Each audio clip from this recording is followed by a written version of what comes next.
So, at what point were you going about your life and maybe noticing that these things were happening? And you said, it's my turn to bring awareness to what's going on. It's my turn to talk about this history of the language and make sure that I'm keeping it safe and I'm keeping it protected for people in my community and for the next generation. When you become an adult, step foot for the first time outside home, maybe travel a little or go to college and realize that, oh, a lot of things that I have learned have been a lie, or maybe there are more barriers than I thought, or I myself am more different from the other regions that I knew. Mhm.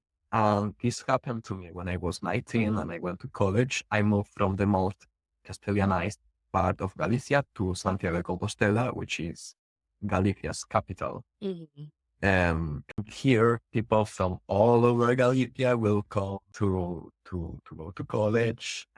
We will have Galician lessons and Spanish lessons. I meant subjects both in Galician and Mhm. Spanish. Okay. Yeah, I realized that I was having a hard time understanding very different accents of some words. And it was just not that I didn't want to speak Galician. I was not fluent at all. I realized that I didn't want to be like that. Just, oh, I'm not speaking the language from my country, from my region. This has to change.